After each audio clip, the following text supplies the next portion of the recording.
Caraca, agora sim. Boa noite pra quem tá assistindo, pra quem vai entrar. Eu vou falando aqui enquanto ninguém entrou. Vou avisar a Renata,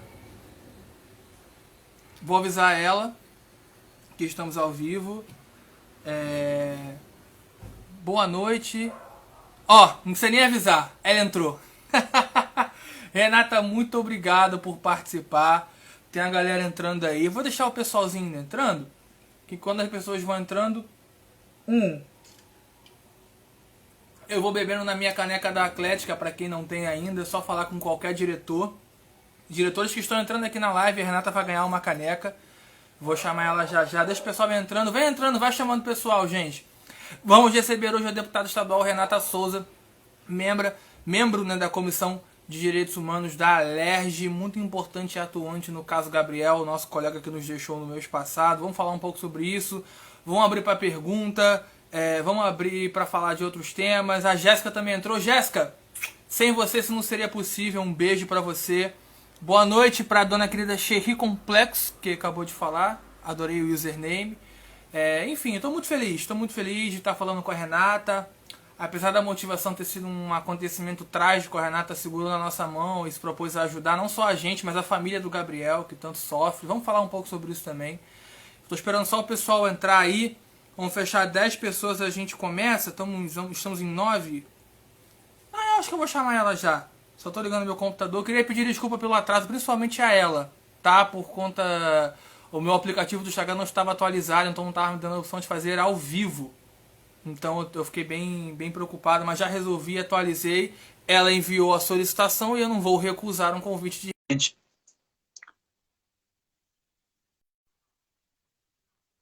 Por favor, internet, não me prejudique nesse momento, é muito importante. Oi, E Renata. aí, João, tranquilo? Agora eu tô bem tranquilo, eu quase fui aqui. É O ao Instagram vivo, que queria. querido. Ao vivo tem dessas coisas. Meu Deus, cara, o Instagram aqui quase me sacaneou. Cara, mas hoje já deu tudo certo. Eu queria te agradecer imensamente, primeiro, antes de mais nada, por estar aqui com a gente, para topar falar sobre isso. Eu espero que o Instagram permita que a gente fale um pouquinho mais de uma hora aí para compensar esse atraso, mas eu vou tentar usar o tempo com sabedoria. Gente, para quem ainda não conhece, essa é a Renata Souza, deputada estadual, candidata a prefeita nas últimas eleições. Acho que ninguém melhor do que você mesmo para se apresentar. Pode falar com o pessoal, dar o primeiro boa noite para a galera. Então, gente, boa noite. Agradecer aí os olimpianos Madu pelo convite. Acho super importante a gente poder fazer essa troca. É fundamental a gente aproximar a política real do que representa hoje todos os temas colocados para a nossa juventude do subúrbio, da periferia. Eu acho que é importante a gente construir canais de diálogos, né? Eu sou Renata Souza, estou deputada estadual, presidi a Comissão de Direitos Humanos por 2 anos, construí toda a minha trajetória a partir da luta em defesa dos direitos humanos. Eu sou cria da favela da Maré e lá fiz pré-vestibular comunitário. Foi quando eu cheguei na universidade, eu estudei na PUC com 100% de bolsa, junto com a Marielle, né, que fez pré-vestibular comunitário comigo na Maré. E a gente foi consolidando esse lugar também da favela dentro da universidade. Isso foi muito importante para o nosso crescimento enquanto sujeito político que todos nós somos, né? Então, a minha trajetória vem muito do que é o cotidiano da favela, do que é pensar a favela como um lugar onde as pessoas merecem não só ter direitos, mas ter respeito e que, portanto, a gente precisa pensar em políticas públicas que possa englobar a maior parte da população. Então, nesse sentido, eu fiz o curso de jornalismo, eu sou formada em jornalismo, fiz o mestrado e o doutorado na UFRJ em Comunicação e Cultura e terminei meu pós-doutorado na UF, em Niterói, trabalhando exatamente o que significa o conceito de feminicídio político diante do assassinato da Marielle. Então, a minha trajetória ela vai se configurando e se correlacionando com um pouco das demandas colocadas no Rio de Janeiro, colocadas também na necessidade da nossa juventude pobre, entrar dentro da universidade, mas mais que isso, é uma trajetória muito marcada pela ideia de políticas sociais para todos e para todas. Então, eu acho que a minha trajetória é um pouco nisso. Eu tenho Legal. 38 anos, e estou aí construindo esse terceiro ano de mandato, também já vindo de uma trajetória de luta política do lado do Freixo, do lado da Marielle, e construindo o PSOL, que é um partido que trabalha muito com a bandeira da dignidade humana. Que legal. Uma bela apresentação. Eu queria tocar num ponto antes de a gente entrar no assunto de direitos humanos e tudo que a gente já tinha se proposto a falar, que é o seguinte. Você é formado em jornalismo, né, pela PUC, eu sou estudante de jornalismo e nós somos uma atlética. E só para dar assim, uma descontraída, você era dos esportes, assim, a irmã da Marielle jogava vôlei, por exemplo. Ou você era mais da torcida, você gostava de praticar esporte? Era da atlética? Era da atlética? Você era de atlética? Nada, não tinha. Na verdade, quando eu estudei, quando eu fiz a faculdade, eu tive muito pouco tempo de me envolver com esporte, né? Perdão. Apesar de, no clube escolar da Ilha do Fundão, que existia no Fundão, eu fazia vôlei. Adorava vôlei. Quando eu cheguei na universidade, eu não tinha tempo de me aproximar do esporte, porque chegava na faculdade, primeira aula, na época que eu fiz, era 7 horas da manhã. Então, vocês imaginam, saindo da Maré, ali na Avenida Brasil, para chegar na PUC, na Gávea, eu tinha que acordar 4 horas da manhã. E depois daquilo, ir para o estágio e trabalhar, porque eu fiz a faculdade inteira trabalhando. Então, eu realmente não tive essa oportunidade de me integrar aos grupos de esporte dentro da universidade, nem sequer consegui me integrar aos grupos de discussão política dentro da universidade. Então, a universidade foi uma passagem aí para o conhecimento, né? Para o ensino. Basicamente, infelizmente, não tive a oportunidade de chegar nos esportes, que eu gosto muito. Sou uma sedentária, absurdamente sedentária, mas eu curto muito esporte. A gente vai poder encurtar essa relação, a gente vai te presentear com uma caneca. Quando acabar aqui, eu vou Oba! acertar a logística com você. A gente vai te dar o mínimo que a gente pode fazer, te presentear com um item da nossa atlética. Mas vamos lá, Renata, a gente se conheceu de um jeito muito trágico, né? O que aconteceu no dia 4 de março, que ceifou a vida de dois rapazes, um deles um membro da nossa atlética, o Gabriel Marques, estudante de Direito. Foi um acontecimento que assustou muito a gente e a gente desde então correu para tentar ajudar a família do Gabriel. Queria até mandar um beijo para a Liliane, não sei se ela vai assistir a live, eu cheguei a comunicar a ela que a gente já está aqui ao vivo, porque a gente ficou muito chocado, assim, um rapaz com um futuro pela frente, militar, estudante de direito, queria ser delegado, queria construir uma carreira e ele foi sumariamente executado pela polícia militar. E aí a gente conseguiu o contato da comissão, falei aqui da Jéssica que ajudou muito a gente, e conseguimos chegar até você que está ajudando hoje a família do Gabriel. Eu queria que você contasse antes para as pessoas em que pé está essa situação, para poder tranquilizar um pouco a galera e como está essa busca por justiça, como funciona isso. Acho que a galera não entende muito bem como funciona o trabalho da Comissão de Direitos Humanos. Uhum. Bom, primeiro, lamentar, né, a perda do Gabriel, um cara cheio de vida, muito querido, que tem muitas referências também com a relação com o esporte, mas também a relação com a possibilidade de mudança. É uma juventude que entra na universidade para poder se entender nessa sociedade, né? E é claro, muito difícil a gente escolher uma profissão. Então, o Gabriel escolheu ser um futuro advogado, mas não pôde concretizar esse sonho dele de terminar os seus estudos. Teve aí a sua vida ceifada, como de muitos outros jovens nas periferias, nos subúrbios e nas favelas do Rio de Janeiro. Então, eu acho que esse é um elemento importante para a gente pensar. Que tipo de política pública de segurança que temos que, por exemplo, se tem dois jovens parados, eles podem ser vítimas direta, fatal, de serem assassinados, possibilidade de serem assassinados. Isso é escandaloso. Então, o Gabriel é mais uma vítima de uma política pública de segurança que não prevê a possibilidade de prevenção a qualquer tipo de confronto, por exemplo. Então, a gente tem uma política pública de segurança que aposta na lógica da guerra, na lógica do confronto, e é aquilo, quem tiver pela frente vai morrer. Isso é desumano, isso é inaceitável, né?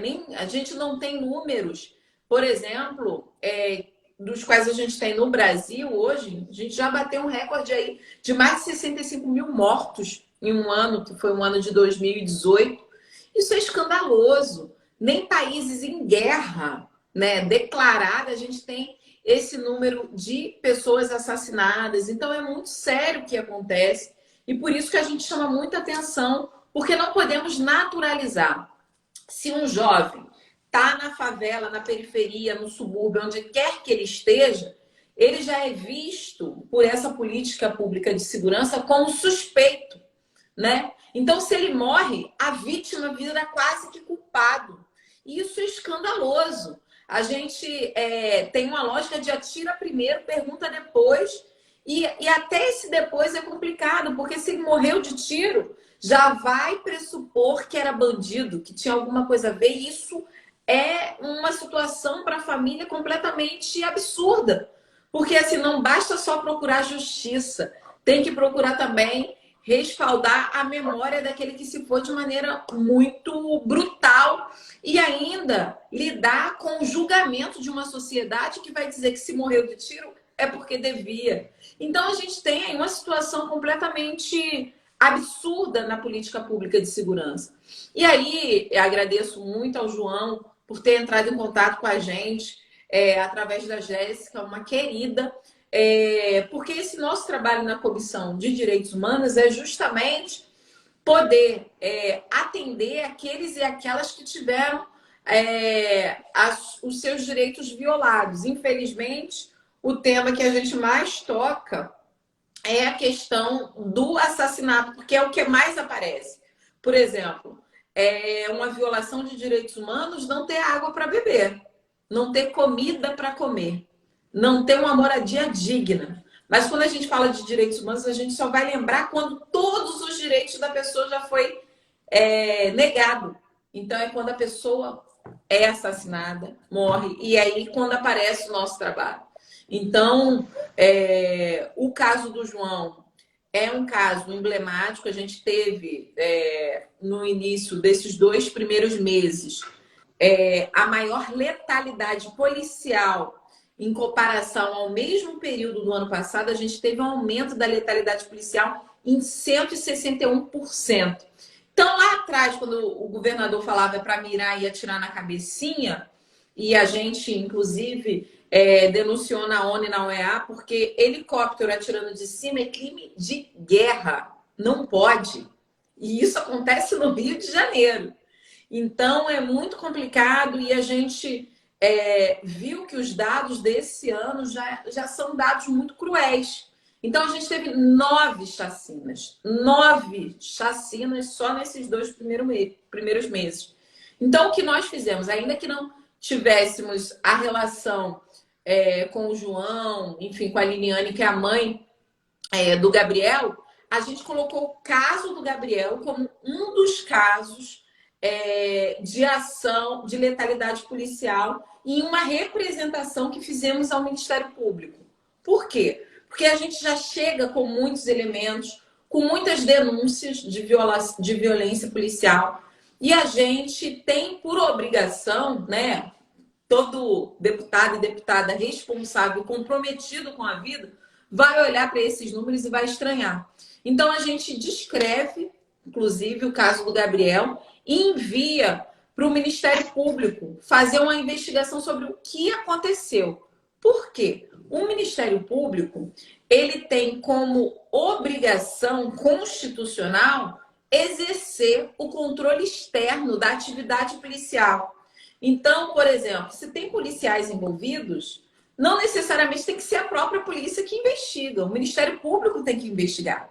Então, a gente fez essa representação.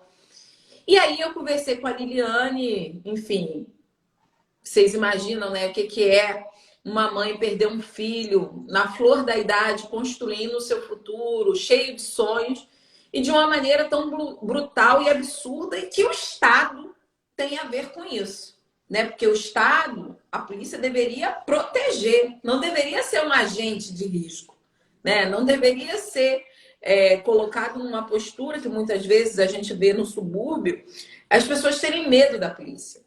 Então, isso é seríssimo. Então, encaminhamos a Liliane para ser atendida juridicamente com a OAB do Rio de Janeiro, né? Com o Núcleo de Direitos Humanos da OAB. Porque o que eu compreendi, João? Normalmente, nesses casos, nós encaminhamos para a Defensoria Pública, que aí a família consegue constituir um advogado sem... porque muitas dessas famílias não têm condições de pagar os honorários dos advogados. Então, a Defensoria Pública pega o caso e faz aí a ação civil, né, e ação criminal. Então, dependendo do que a família espera, tá? Porque aí fica a critério da família se ela quiser abrir uma ação criminal justamente para ver o que houve com o seu filho, mas também tem a possibilidade de reparação, porque se foi o Estado que cometeu, né, esse crime, como o caso da Ágata, por exemplo, da menina Ágata assassinada no Complexo do Alemão, Ágata que tinha 8 anos. E nós fizemos uma lei chamada Lei Ágata, que é a priorização das investigações em casos de assassinato de crianças e adolescentes. Em homenagem à Ágata, a Ágata faria agora 10 anos. No último dia 30, eu fiz uma live como essa com a Vanessa, que é a mãe da Ágata. Eu acompanhei. Você acompanhou, João? Justamente porque é isso. Os casos e os assassinatos são muito dolorosos, porque além de você perder um ente querido, você conta, dependendo do caso, com uma comoção muito grande, mas no dia seguinte já chega outra tragédia que apagou essa outra. E as famílias sobre isso que eu te perguntar. Exatamente. E as famílias são esquecidas. Então, a nossa postura é uma postura de estar sempre dialogando com os familiares, né? Entendendo que não é porque está na mídia que a gente vai dar atenção, pelo contrário, né? Quanto mais invisível, mais a gente procura as famílias, justamente porque elas ficam extremamente desamparadas. Então, no caso do Gabriel, me chamou a atenção o fato dele ser aluno de direito, inclusive, e eu conversei com um Mondego, né, que é do Núcleo de Direitos Humanos da OAB, e falei do caso. Falei, bom, um aluno, né, poderia ser, né, companheiro de vocês de trabalho, né, na OAB, inclusive, e acho que era importante vocês contribuírem nesse processo. E eles, primeiro, assim, a gente fez o atendimento à Liliane na semana passada. Se eu não me engano, foi semana passada, não foi, João, que a gente se falou? Foi. Tô perdendo as datas já. Não, foi na segunda-feira. Imagino que a rotina na segunda-feira é complicada.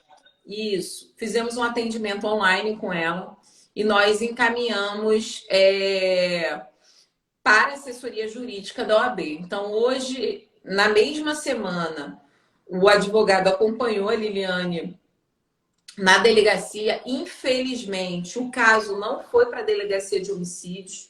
Ela está na delegacia local, o que eu já acho muito estranho, porque normalmente esses casos vão para a delegacia de homicídio.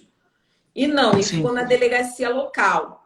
Então, isso também já é um problema, mas me pareceu, num primeiro momento, com o retorno do advogado, que o delegado se mostrou muito receptivo, enfim, mas eu acho, mas até hoje, só para vocês terem uma ideia, nem o celular, nem a carteira, nem as coisas pessoais do Gabriel foram entregues. As roupas, né? Ela conta que ele chega no IML sem roupa, com um corpo achado na rua. Exatamente. Então é muito doloroso, assim, porque tirou a vida do Gabriel e a família sequer pode ter acesso aos bens pessoais do Gabriel. Então, olha que loucura que a gente vê do É. tamanho da desumanidade que são esse tipo de ação. Então, a gente precisa que seja investigado e que sejam responsabilizados também, caso houver essa responsabilização, porque a gente precisa saber de onde que saiu esse tiro que matou o Gabriel. E o companheiro dele também, que estava junto, para que a gente possa, inclusive, continuar a luta por justiça. Não é uma coisa que se consegue de hoje para amanhã, é uma luta árdua, mas foi como eu falei com a Liliane, né? Hoje a voz do Gabriel é a Liliane. São vocês que conviveram mais ou menos com o Gabriel também, então eu acho que isso é muito importante. Então, desculpa me alongar, mas é porque mexe Não, muito comigo cara, esse tema. a gente tá aprendendo ouvindo você falar e também entendendo em que pé tá a situação. Você falou da Liliane, né? É muito, assim, é muito comovente como essas pessoas, né? Como a Mônica, viúva da Marielle, a mãe do Marcos Vinícius, como elas se enchem de força, né? A vontade de fazer justiça é tanta, porque a gente vive num. O Rio é o estado mais desigual do Brasil em vários aspectos, é tanta que você acaba deixando um pouco o seu luto de lado e transforma ele numa maneira de lutar, de enfrentar tudo isso. Agora, você falou da pandemia, Renata, que é uma grande crise de direitos humanos, né? As consequências da pandemia elas afetam diretamente os direitos humanos. E eu lembro que no ano passado algo foi feito a respeito para coibir as ações policiais em tempos de pandemia. Você Sim. pode contar um pouco para a gente como isso foi pensado por essa ala mais progressista e se deu algum resultado a longo prazo para inibir a letalidade policial e o confronto que também prejudica o próprio policial, que acaba também morrendo em Claro, confronto? claro, e eu acho que é importante você ter feito essa pergunta, João, porque nós, quando estamos falando da letalidade policial, dessa lógica de guerra colocada na política pública de segurança, isso tem impacto para a nossa população, para pessoas como o Gabriel, como a Liliane, como vocês que conviveram com o Gabriel, de maneira muito concreta. Isso tem impacto também na vida desses policiais. Não é possível que uma pessoa saia, em tese, para trabalhar, para matar ou para morrer. Né? Isso é escandaloso. Não podemos achar natural que em operações policiais hajam 10 pessoas mortas e tá legalzinho. Isso não tá.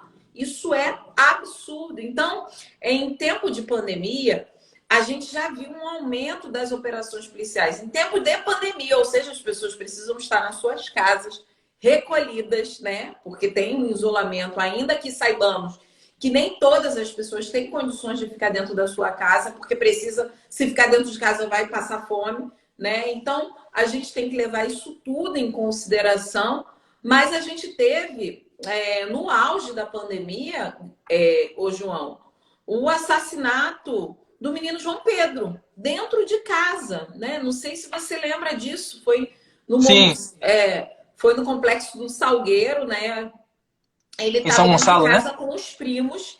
Teve uma ação policial da Polícia Civil, da Polícia Militar, que ele estava dentro de casa e ele morreu dentro de casa. Olha que loucura. Você está numa pandemia, né? Você está dentro de casa e ser assassinado dentro de casa.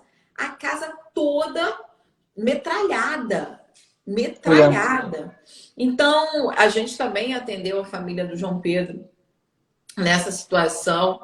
Se eu não me engano, o João Pedro tinha 14 anos e, enfim, estava com os primos, uma coisa assim absurda. Logo depois do assassinato do João Pedro, teve o assassinato do George Floyd, né, em Minnesota, né? E teve uma ação completa também de manifestações, né? Vidas negras importam, inclusive no Rio de Janeiro. E no Brasil, né? Em todos os lugares, mas no Rio de Janeiro, ainda que tivesse com a pandemia e com os protocolos de restrição a sair, a favela saiu para pedir pela vida do povo que vive na favela e que essas operações policiais ignoram a possibilidade de sobrevivência, né? Então, hoje na favela, na periferia, se você não morre de Covid, você morre de tiro, sabe? Isso é muito, muito complicado. Então, a gente teve uma ação civil pública no Supremo Tribunal Federal, uma ação Isso. feita, inclusive, a muitas mãos de diferentes movimentos sociais. A gente já tinha uma experiência anterior, junto com os movimentos sociais, de uma ação civil pública da Maré, porque lá a gente tem grupos, fóruns, né, sobre segurança pública, e aí se colocava que deveriam existir protocolos para ações nas favelas, porque hoje, qual é o protocolo que existe? Ninguém sabe. E por quê? A gente quer saber quantos caveirões vão entrar, quantos, que tipo de... Não é isso, o protocolo não é isso. O protocolo é, por exemplo, ter uma ambulância na porta de onde vai acontecer a operação policial, né? Um protocolo importante é que não seja na beira das escolas, das creches, como ocorre. Então, colocou alguns critérios, né? E nessa ação civil pública, então, foi uma DPF que foi aceita pelo ministro Fachin, do Supremo Tribunal Federal, que garantiu restrições às operações policiais em tempo de pandemia.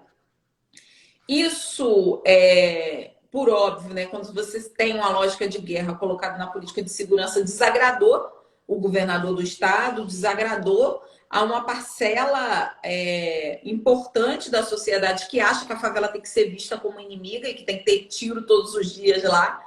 E quando a gente sabe que, por exemplo, e aqui o tema do nosso debate é guerra às drogas, a gente sabe que Também. na favela não tem fábrica de drogas, não tem o refino da droga, não tem fábrica de armas.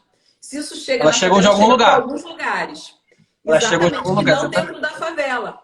Então, a guerra às drogas é uma coisa absurda, que você não vê formas de superá-la. Por quê? Porque você não vê ações concretas para entender, por exemplo, o que leva a uma pessoa a traficar, né? Se você tem um varejo de drogas que está dentro da favela, os grandes traficantes não estão dentro da favela. Eu acho que esse é um elemento. O outro elemento que é chover no molhado. Por quê? Porque, evidentemente, tem grupos políticos, inclusive, que se beneficiam do tráfico, do varejo de drogas, que se beneficiam, por exemplo, das milícias, se beneficiam para se auto-organizar nesses territórios. Então, é muito importante que a gente tenha esse olhar também a quem interessa, né, a guerra às drogas, a quem, na verdade, constrói toda uma lógica de manutenção dessa situação. Então, finge-se combate às drogas, porque não há um combate real.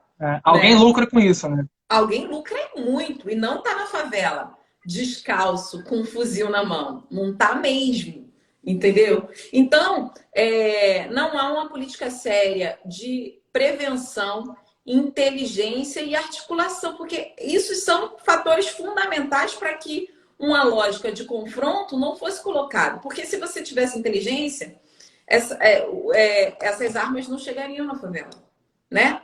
Então, é muito importante, fundamental, que quando pensamos em guerra às drogas, a gente pense também porque a guerra não é contra as armas ao invés das drogas.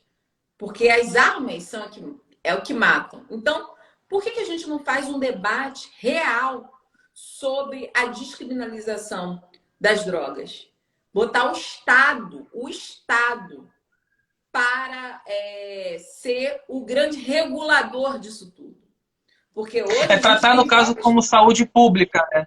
Tratar como caso de saúde pública, mais ou menos como foi feito com o cigarro. O Brasil obteve índices que deixaram de fumar muito grandes a partir do momento que passou a regular um pouco melhor, proibir as propagandas, aumentar o imposto e conscientizar atrás do próprio maço, avisando o que aquilo ali pode causar. Né? E oferecendo um amplo tratamento. Sabe qual é o nome disso, João? Política. O nome disso é política. Então, cigarro mata.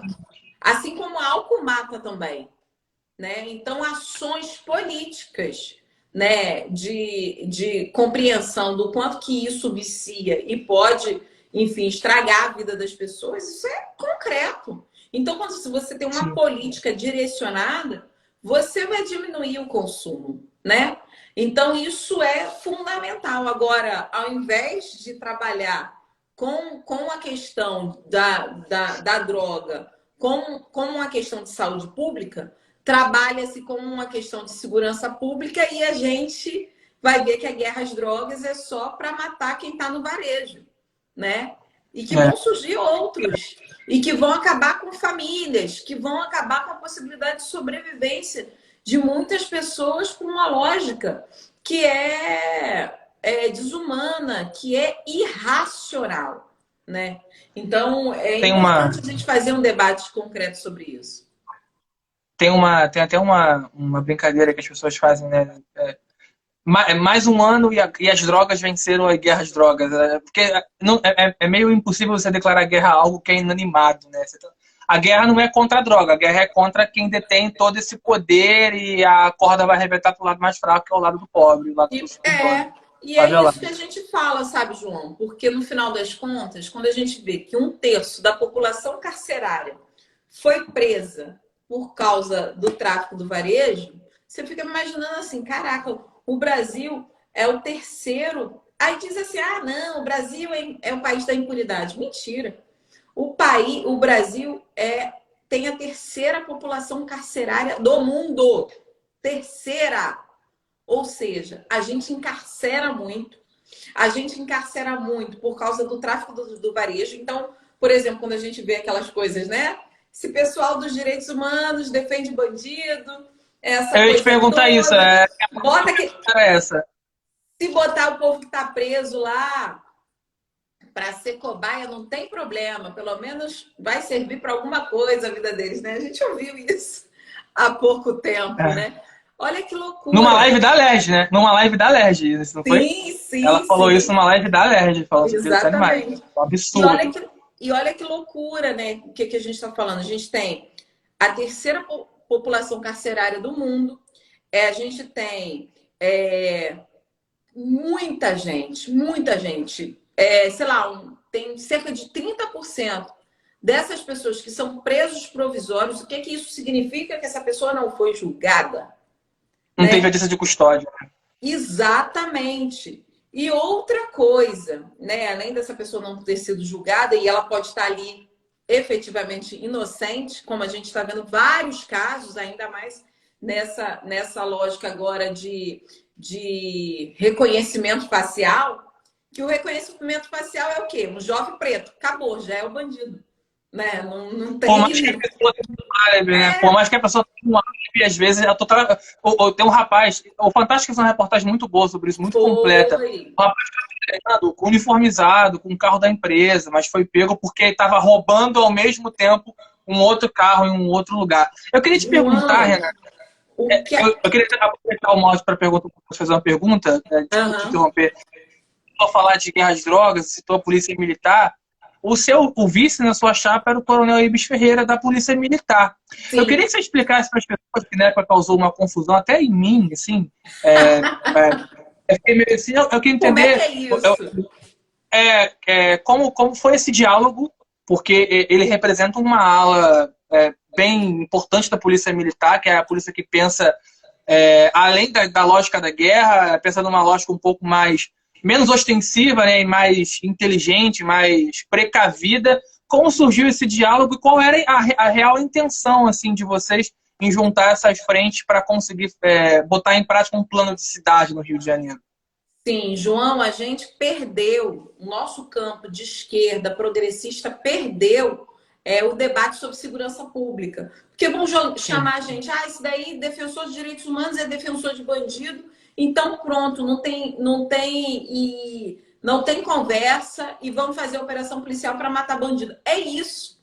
Então, e isso deixa a gente numa situação muito delicada. A gente precisa apresentar propostas concretas. Porque quando a gente vai olhar, a gente sabe que quem está na prisão é preto, é pobre, é morador de favela e periferia. Quem morre é preto, é pobre, é morador do subúrbio, de periferia. Então, esse é o perfil das pessoas, dos corpos descartáveis. E quando a gente olha para a corporação polícia, quem é o policial?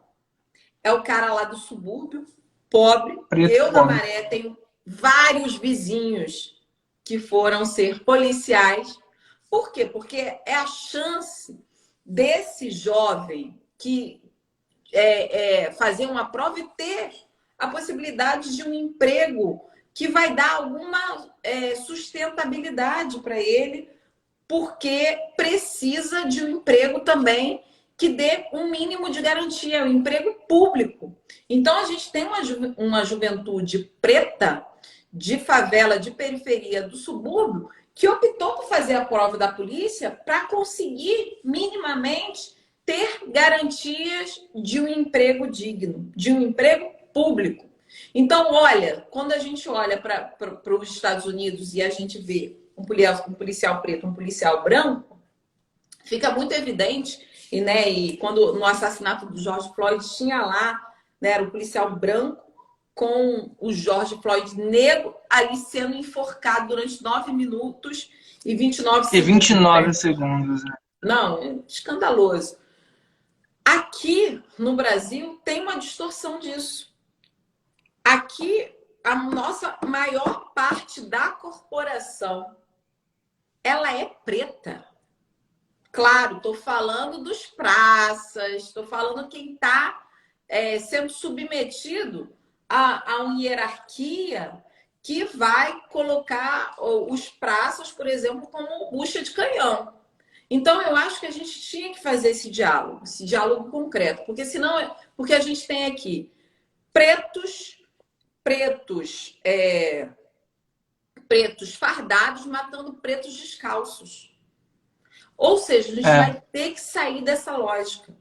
E isso a gente só vai compreender quando a gente pensa uma política pública de segurança que garanta a segurança das pessoas e não coloque a vida das pessoas em risco. Então, quando o Ibis veio para a nossa chapa, um cara que é do subúrbio do Rio de Janeiro, que é um pensador sobre segurança pública, que construiu a sua base, por exemplo, dando aula em pré-vestibular comunitário. Entendeu? Por que um cara desse, que está na corporação, sabe das deficiências, dos limites da corporação, não pode se juntar a um projeto que seja progressista de sociedade, dando soluções para essa política pública que é genocida, que mata preto pobre todo dia? Então, a gente queria também trabalhar com essas supostas contradições, porque, no final das contas, eu fico aqui denunciando a letalidade policial, mas calma aí, nós temos que apresentar soluções para essa letalidade policial. Inclusive, eu sou autora da lei que garantiu, por exemplo, tratamento psicológico para os policiais que estão em sofrimento mental. A gente viu, e esses dados são muito... O que aconteceu na Bahia é muito sério nesse sentido. O policial estava em surto. Ele atirou contra a tropa dele. A gente viu, João, com dados apresentados por uma pesquisadora da UERJ, que a gente teve no Brasil maior número de suicídio de policiais em comparação a policiais mortos em confronto. Ah, Renata, isso é o número total de policiais? Não, porque policiais muitas vezes morrem, enfim, pela violência concreta do nosso cotidiano, por exemplo, foi assaltado, percebeu que era policial, foi morto, né? Policial morre no cotidiano muito mais nesse sentido do que nas operações policiais que eles vão fazer. Então, o dado mostrava, os policiais não estão morrendo nas operações policiais, eles estão se matando, se suicidando. Um tema que é tabu. E era sobre isso que eu ia te perguntar também. Porque a comissão tem um trabalho específico, né? Amparando também famílias de policiais, né? Só para você... Eu queria que você falasse sobre isso rapidamente, que depois eu vou ler alguns comentários aqui na nossa live, só para você validar um pouco isso e também desmistificar essa falácia que o pessoal de direitos humanos defende os bandidos, dessa lógica de achar que é o direito de um contra o direito de outro, mas na realidade é o direito que cabe a todo mundo, né? Com certeza. Então, nós fizemos esse projeto, hoje é lei de nossa autoria, temos outro projeto apresentado para saúde mental dos familiares, dos policiais, inclusive. Então, a gente tem feito não só esse atendimento presencial, claro que é mais difícil agora na pandemia, mas a gente atendeu muitos familiares. E tem uma coisa que é diferente. Por exemplo, as famílias dos policiais têm medo de procurar a gente. Ou a gente tem alguma dificuldade de aproximação. Por quê? Muitas vezes o pessoal, não vá lá não, porque né, já tem um estigma. Mas a gente atendeu sim, em especial, a gente atendeu um familiar, um policial que foi morto em Nilópolis. Agora, o último que eu atendi foi esse caso, que o policial Foi que tinha foi morto sido na loja, dentro de uma loja? dentro da loja, em Nilópolis. Não foi em O Nilópolis, caso foi. deu bastante repercussão. Ele tá dentro de uma Foi, loja em confronto. exatamente. Eu atendi a companheira dele, assim, pessoalmente. Então, a gente tem um trabalho muito direcionado para o reconhecimento da violação, né, da dignidade humana. E isso, muitas vezes, as pessoas não querem enxergar, porque também interessa. Interessa dizer, esse pessoal dos direitos humanos não chegou aqui. E também tem uma outra coisa, assim. A gente tem, enfim, nesses 2 anos que eu estive na comissão, a comissão sempre, e antes, né, com o Freixo presidindo ela, com a Marielle coordenando, o nosso trabalho sempre foi muito, quase que com a Secretaria de Estado, né, e com poucos recursos. Então, ali o trabalho, basicamente, qual é? Atender essa vítima de violação, encaminhar para assistência jurídica e psicológica. Coisa que, se a gente tivesse um Estado mais preocupado, o Estado poderia fazer isso, né? Então, a gente precisa ter uma outra relação com esse nível de barbárie que o próprio Estado impõe. Então, eu costumo dizer que o Estado é o principal violador dos direitos humanos. E é por isso que a gente precisa obrigar o Estado a reparar essas vítimas, entendeu? Dessas Eu, violações. eu vou aproveitar aqui e vou ler alguns comentários. Tem um pessoal comentando aqui bastante. Estou me perdendo aqui. O Aqui. Marcos mandou uma mensagem aqui. Isso. Tem uma galera aqui te elogiando, né? Dizendo que era para você ser a prefeita da nossa cidade. E tem um aqui. Eu tinha visto aqui uma pergunta muito legal. Na real, um comentário do próprio Marcos do Brasil, né, que faz parte aqui da Atlética, que é assim: Renata, você é ex-assessora da Marielle Franco. Após todo o ocorrido com ela, né, no caso Marielle, você como mulher negra que se coloca nesse mesmo caminho que a Marielle, como é para você tudo isso? Se rola um medo da sua parte, rola um certo uma temerosidade mesmo que aconteça com pessoas como você, o que aconteceu com ela em 2018, ou se isso dá mais coragem, impulsiona vocês a lutarem contra o que tem acontecido. A Marielle foi claramente silenciada. Como é que vocês lidam assim, dentro do partido, as lideranças, para se prevenir ao que pode vir a acontecer? Porque vocês tocam na ferida, vocês acabam incomodando muita gente, uma ala mais conservadora, mais lunática, acho, que não consegue pensar de maneira racional a segurança pública da cidade. Como é que vocês lidam com esse problema diariamente? Uhum. Então, respondendo aí ao Marcos, agradeço a pergunta. Marcos, na verdade, eu tenho medo. Eu tenho medo, mas o meu medo, ele não me engessa. O meu medo é combustível, porque eu trabalho para que outras pessoas não sintam medo. Então, eu acho que esse é um elemento central da nossa disposição para a luta, né? Eu acho que a gente tem uma situação do assassinato de uma vereadora, mulher preta, LGBT, da favela da Maré, que construiu, a partir da sua luta, a possibilidade de colocar dentro de um espaço de poder, né, legislativo, temas que muitas vezes muitos outros deputados que tenham a mesma característica têm dificuldade de colocar. Então, quando a gente toma a decisão de vir para a linha de frente da política, né, eu estava nos bastidores da política há mais de 15 anos, mas vir na linha de frente foi justamente uma resposta aos assassinos de Marielle, aqueles e aquelas que, por exemplo, acho que não deve existir Marielles dentro do parlamento ou dentro de qualquer outro espaço de poder. Então, nesse sentido, vir para a linha de frente foi uma resposta imediata, que não é pessoal, né? Não é a Renata resolveu, acordou um dia e falou, vou. Não é assim. A gente articulava vários grupos, vários movimentos sociais juntas.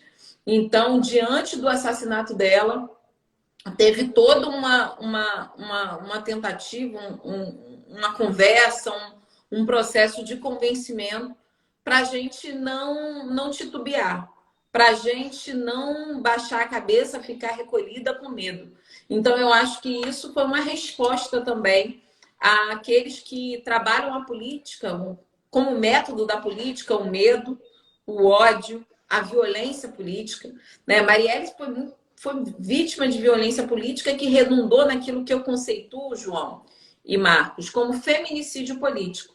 A Marielle não foi a primeira, infelizmente não será a última que vai sofrer um feminicídio político. A gente viu outras mulheres sofrendo, né? A gente pode pensar em irmã Dorothy Stang, a própria juíza Patrícia Scioli, porque quando eu estou falando de feminicídio político, eu estou entendendo a política na sua concretude. Não é a política só dentro da Casa Legislativa. É aqueles e aquelas que lutam. E não é só a esquerda também, né? Oi? Não é só a esquerda. Está falando de uma juíza aqui trabalhando. Exatamente. Não. A gente vai ver, inclusive, claro que a violência política ela vem com uma força muito maior sobre as mulheres de esquerda do campo progressista. Justamente porque tocam em temas que grupos políticos, né, de uma elite política conservadora jamais vão aceitar que sejam tocados. Então, por exemplo, mulheres trans do nosso partido, né, muitas delas ameaçadas, muitas delas violentadas, agredidas, como aconteceu agora com a nossa companheira Beni Brioli em Niterói. Então, a gente tem uma situação de muita violência política. Eu, por exemplo, foram várias vezes assim que o endereço da minha casa foi parar nas redes sociais, nos grupos bolsonaristas. Eu já tive, assim, enfim, tenho processos de violência política que são cotidianos. Agora, a nossa querida companheira também, Talíria Petroni, que não pode mais ficar no Rio. Não. Então, assim, a gente tem situações onde a nossa luta para que ninguém tenha medo nos transforma em pessoas que vivem num processo de cerceamento, que vive num processo onde a gente perde até a nossa própria liberdade para que outras pessoas tenham liberdade. Então, eu, por exemplo, tenho que tomar vários, né, e aí, óbvio, né, várias ações para minha segurança, porque não é possível, né? Depois do assassinato de Marielle, a gente aprendeu muita coisa, muita coisa.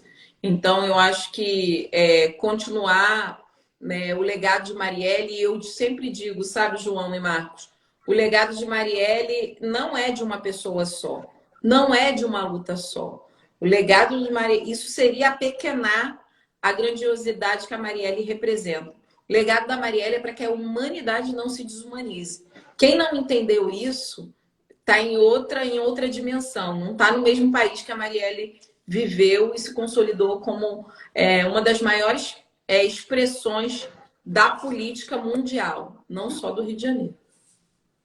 Eu concordo plenamente com você. Eu acho que parece que o que aconteceu, acho que abriu margem para um revide dentro da política, o surgimento de personalidades muito importantes no Rio, em São Paulo, em Brasília, para mostrar que essa ala mais progressista ela precisa reagir, a gente precisa debater coisas muito importantes, como você, o Freixo, a Talíria, o Glauber e tantos outros da esquerda, do pessoal, tem feito. Tem muito elogio a você aqui nos comentários da live, Renata. Aqui a Todas Maria, ela diz assim, temos que proteger pessoas como Renata, Talíria, Isa, nossas mandatas. A violência política contra as mulheres cresce. Não vamos deixar vocês sozinhas. A Sardinha 818 colocou aqui, adora a Renata. Renata representa o povo. Aqui mais para cima também tem alguns outros comentários. A maior parte dos presos passa mais tempo aguardando o julgamento do que sendo julgados de fato. O pessoal aqui está comentando legal, engajando bastante. Renata, só mais uma uma pergunta, né? A gente falou sobre muitas coisas podem ser violação de direitos humanos, inclusive passar fome, não acesso a saneamento básico. Como tem sido o trabalho, então, da comissão com relação à pandemia, que gerou, por conta da organização mesmo do governo federal, do governo estadual, gerou uma grave crise econômica e assim, socioeconômica, né? Como tem sido assistir essas pessoas que estão passando por uma dificuldade extrema à beira da miséria? Como tem sido o trabalho de vocês? Bom, João, a primeira coisa que eu fiz à frente da comissão no ano passado foi estabelecer o Zap da Cidadania, que foi um canal que a gente abriu no WhatsApp para receber as demandas. A gente recebeu, João, muitas demandas de pessoas que tinham parentes morrendo dentro de casa, na favela, no subúrbio, e nem ter o direito a chamar o SAMU ou chamar o Rabecão para a retirada dos corpos. Então, foi esse nível de atendimento na Comissão de Direitos Humanos que nós fizemos. Para além disso, nós também construímos aí a possibilidade, e agora aproveitar aqui o canal para convidar vocês, a gente conseguiu um aporte financeiro, né? Enfim, muitas favelas mobilizadas em ações de solidariedade, porque a gente sabe que o povo está passando fome, está passando sede, não tem material de higienização das mãos, álcool 70, enfim, máscaras. Então, a gente fez uma parceria com diversos movimentos sociais, hoje de favela e periferia, e construímos um projeto que hoje já é lei, que criou um programa de enfrentamento ao Covid nas favelas e nas periferias, que são os lugares, só para vocês terem uma ideia, quando a gente olha para Rio de Janeiro, hoje as favelas e periferias do Rio de Janeiro já tem mais número de mortos do que vários países do mundo. E isso é um dado assustador, assim. Como assim? Países inteiros. Países inteiros. Tem menos número de mortes do que Favela da Maré, do que... Sabe? Então, isso é assustador. Então, nós fizemos uma ação muito direcionada a esses grupos e a gente conseguiu um aporte financeiro de 20 milhões da economia feita pela Alerj para a Fiocruz. Então, a Fiocruz abriu o edital agora, um edital de enfrentamento à Covid. Vocês entrem lá na página da Fiocruz. Então, todo mundo que tiver uma ação de solidariedade, distribuição de alimentos, informação, porque isso é muito importante em tempos de negacionismo, de fake news, né? Tomar vacina vai virar jacaré, essas coisas todas. A gente precisa de uma rede de informação que garanta informações de qualidade e conscientização, não só para vacinação, mas também para os cuidados. Então, esse edital que está aberto, fica aberto até o final do mês, acabou de ser lançado, para ações direcionadas à conscientização, informação, alimentação, ações que estão ocorrendo nas favelas e periferias do estado do Rio de Janeiro. Então, da onde você estiver e tiver uma ação como essa, você pode garantir um aporte financeiro desse que foi conseguido por força de uma lei de minha autoria e que hoje tem um edital público. Então, dá uma olhada lá no site da Fiocruz ou entra no nosso site também, Renata Souza Pessoal, que tem lá o linkzinho para Fiocruz. Tá bom? Muito legal. Então, o pessoal que está ouvindo aí, né, que já pegou a visão, é importante a gente se unir em tempos de pandemia, é extremamente necessário. Tem alguns comentários aqui também, ó, tem um comentário aqui do nosso querido Ricardo Romão, desculpa se estou olhando errado. Direitos humanos não é para proteger bandidos, ao contrário. Direitos humanos são para defender o Estado, para que ele não se torne nosso algoz institucionalizado. Exatamente. O pessoal está aplaudindo. O meu querido Matheus Snow, meu sócio aí, a gente tem um projeto junto de esportes, falando, Renata está representando nossa classe durante essa pandemia, salvando vidas. Renata me representa muito. Renata, você é bastante querida, né? Assim, principalmente pela população mais jovem, universitária. As pessoas criticam muito a esquerda, que a esquerda tem dificuldade de sair da bolha, mas eu acabo discordando porque, poxa, uma chapa formada em comum com o coronel da Polícia Militar é uma boa tentativa de dialogar com outras partes. Queria que você conseguisse explicar de maneira didática como funciona essa política, né? Como o pessoal se organiza para tentar dialogar ainda mais com o povo, com uma população mais apolítica, menos ligada no que acontece, que acha que assuntos como esses são mimimi, porque muita gente não está ainda capacitada, informada de maneira correta para entender certas questões políticas são mais pragmáticas, querem um hospital funcionando, um emprego para ter dinheiro no bolso. Como é que vocês fazem para combater essa desinformação? Então, eu acho que, João, tem um estigma que colaram no PSOL, né? Que o PSOL é o partido da esquerda caviar, né? Eu sou da favela, eu construí Da o Zona PSOL Sul. o pessoal é cirandeiro, fica lá na Praça São Salvador, enfim, em Laranjeiras, tentam colar essa peste e acabam não olhando para a complexidade que existe no pessoal, né? Eu, por exemplo, eu e Marielle lançamos, né, fizemos questão de fazer o lançamento do primeiro congresso do pessoal no chão da Favela da Maré. Isso foi em 2006, João. Muita gente não sabe dessa história, vai falar, não foi em 2016, foi em 2006. Então a gente já estava construindo a possibilidade de ser um partido popular, um partido que dialogasse com a periferia, com o subúrbio, com as favelas. Então tem um trabalho muito grande. Então a gente tem núcleos em favelas, tem núcleos nos subúrbios do Rio de Janeiro. E para você ter uma ideia, nessas últimas eleições, a gente ainda sofreu com um processo aí de voto útil no segundo turno, enfim, para prefeito do Rio de Janeiro. No segundo turno, não, ainda no primeiro turno já tinha voto ainda útil. No primeiro. Um adiantamento do voto útil, né? Pois é, isso que eu fico assim. Isso é muito louco, No cara. segundo turno, no segundo turno evitar que o Crivella fosse reeleito era perfeitamente compreensível. No primeiro, né, a gente teve algumas opções para. Acontece, né? Acontece sempre. E com o PSOL em especial, né? Porque o voto útil nunca é pro PSOL. Mas eu acho que dá para tirar muita coisa de positivo dessa eleição, né? Que é o aumento da bancada progressista claro. na então, Câmara dos Vereadores. Eu, por exemplo, eu votei com muito gosto e falei para muitas pessoas votarem no William Siri, que é lá de Campo Grande, eu sou de Bangu. Siri é maravilhoso. Claro. Porque eu sentia que faltava alguém no Oeste nesse sentido, povoando a Câmara, né? Você teve a Mônica Francisco, Chico Alencar, então acho que a esquerda conseguiu se focar nesse sentido, né? O Eduardo Paes conseguiu vencer o Crivella. A gente elegeu a maior bancada da história do PSOL, né? Foram 7 vereadores, né? E vereadoras. Isso numa campanha de voto útil que não era no PSOL.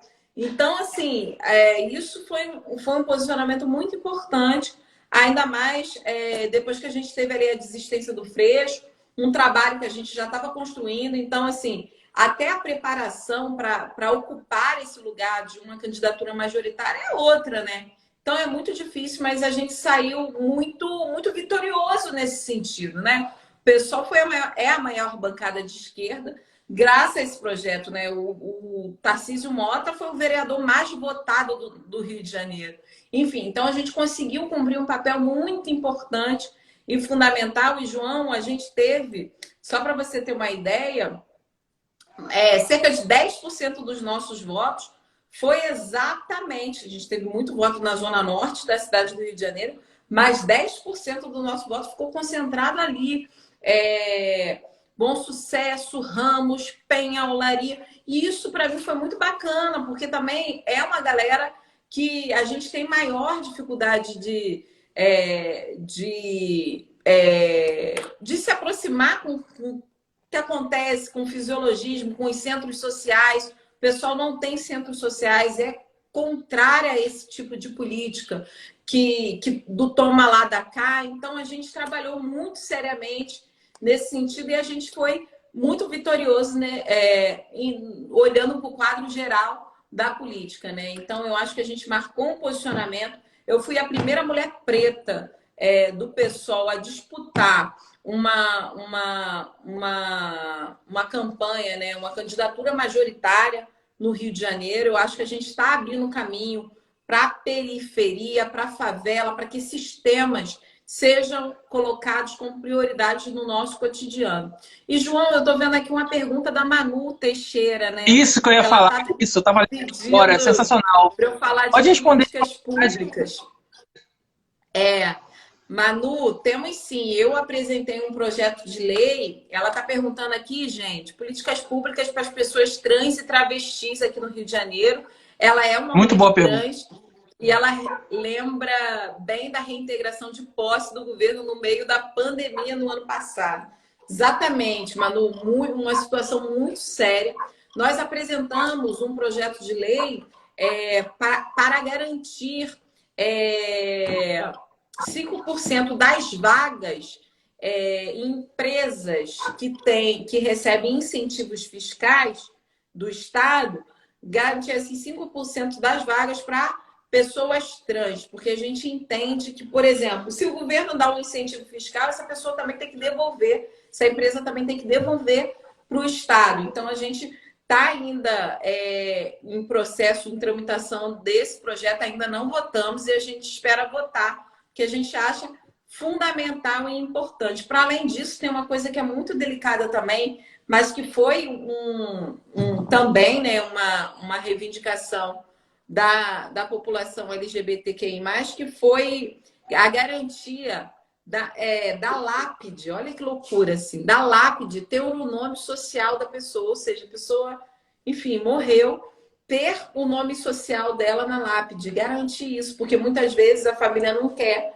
E aí, a pessoa que viveu a plenitude dela, em parte da plenitude dela, com o nome social que ela escolheu, quando vai ser enterrada, não é com esse nome. Então, foi uma reivindicação também. Então, é um projeto de lei de nossa autoria. E ela falou da reintegração de posse, né? A gente conseguiu um projeto de lei, uma lei, né, que já é lei no estado do Rio de Janeiro, que impede a reintegração de posse, despejos, né, em plena pandemia. Mas essa lei é constantemente desrespeitada, em especial pelo Poder Judiciário, porque o Poder Judiciário ainda fica expedindo processos de reintegração de posse e despejos utilizando a polícia. Olha que loucura. Então, a gente está o tempo inteiro fazendo pressão no Poder Judiciário para que não faça essas reintegrações de posse e apontando, né? A Procuradoria da Alerj está fazendo direto isso, que apontando que o próprio Poder Judiciário não respeita as leis do Estado, né? Olha a loucura. E são pequenas coisas, você falou do caso da lápide aí, né? São pequenas coisas que ajudam a construir a memória do que foi uma pessoa, né? A pessoa que lutou a vida inteira para ser chamada pelo nome social, por exemplo, eu me chamo João. Eu sou homem hétero cis, me chamo João, me deixo como João. E aí, uns pouquinho, na minha lápide, quando eu falecer, tá escrito lá, sei lá, Fernando. A minha mãe, a minha família ia ficar muito chateada, porque, peraí, não, esse não era o nome dele. Ninguém aqui conviveu com um Fernando, está falando do João, o João que fez isso, viveu assim, estudou assim. Então, a construção da memória, né, tem uma coisa muito afetiva e importante que as pessoas não dão valor, né, para quem passou por uma transição de gênero, para quem é travesti, para quem é LGBT. Aqui, o Marcos Habib, teólogo e professor do pessoal de Teresópolis, está mandando um abraço para a Renata, grande Renatinha. Tem um pessoal aqui, a Madalena Cristóvão comentou aqui, né? O que vejo é exatamente isso, falta de informação para as pessoas da periferia. Pois vejo que só chegam a eles os fake news. Em relação ao comentário que eu fiz anteriormente sobre o fato de eles não se importarem muito e acharem que partidos como o PSOL estão preocupados com coisas que são pueris, né? O que não é verdade. Renata, eu queria te agradecer. Enquanto eu caço aqui mais alguma pergunta, o Marcos aqui também, agradecendo também ao Freixo, que atendeu a gente em relação ao Gabriel, porque o Marcos tinha trocado DM com o Freixo no Twitter para pedir uma orientação e dizer que todos vocês da comissão foram super receptivos hoje com a gente, né, desde o início. A comissão está de parabéns pelo trabalho que vem realizando, amparando famílias de policiais, famílias de mortes pela guerra. Enfim, queria te agradecer. E queria fazer perguntas para vocês assim, mais cotidianas. Por exemplo, quem você quer que saia no Big Brother hoje? Você é fora Rodolfo? Você é fora... gente, Rodolfo. Ele machista, racista, LGBTfóbico. Não cabe, gente, não cabe. E o nível E ele, gente, o Rodolfo não aguento não, cara. Não aguento. Eu já queria que Acho ele que ninguém saísse aguenta. antes da própria Sara, bolsonarista também. Acho, Mas eu acho que achava ninguém. que o Rodolfo já tinha que ter saído há algum tempo. Não, e assim, eu tava comentando isso com o pessoal, que eu acho que a justificativa dele porque ele falou do cabelo do João foi pior do que a fala. Porque Não, meu é cabelo é quase igual semelhante ao seu, mesmo. o Olha cabelo do meu isso. pai. Cara, isso é bizarro. Mas você torce pra quem ganhar o programa? Eu torço pro Gil do Ah, Vigor. eu torço pro Gil. Não tem Olha, como, né? O mas Gil o é Gil do maravilhoso. Vigor, gente, ele é muito engraçado, é muito engraçado. Eu torço pro Gil, mas eu quero também que o João e a Camila tracem ali um caminho É. interessante também dentro do jogo. Eu acho, enfim, tá todo mundo assistindo Big Brother, né, gente? Como não assistir? Em casa, em isolamento. Agora, vamos falar de mimos. O Bratuno está falando aqui que você vai ganhar, além da caneca, uma caixa de trufas de um parceiro nosso, que é o Gil Doces, Opa! para você poder comer Adoro! um chocolate, ganhar um estresse, porque eu imagino que a vida de parlamentar seja bastante estressante, né? Então, Renata, só agradecer a você, de verdade, aqui, o pessoal comentando aqui, fora Rodolfo, mutirão o pessoal aqui da Fora Atlética, Rodolfo! fora Rodolfo. Só te Racista agradecer homofóbico. pela sua disponibilidade, por ter tirado várias dúvidas. Dizer que a gente vai realmente te presentear, vou entrar em contato com você. A caixa de trufas aqui, ó, é do parceiro, ó, Gil Doces. Isso, Gostei. exatamente, é um parceiro nosso da Atlética, faz um brownie delicioso. É porque, Opa. assim, muita coisa aconteceu durante a quarentena e essa parceria foi firmada logo após a nossa última calorada, todo mundo já trancado dentro de casa, a gente está aqui, enfim, agoniado para que isso acabe logo, para poder Ó, ter a calor Jéssica tá aqui humano, poder bolada receber as perguntando pessoas. em ela. E ela, que a Ah, Jéssica...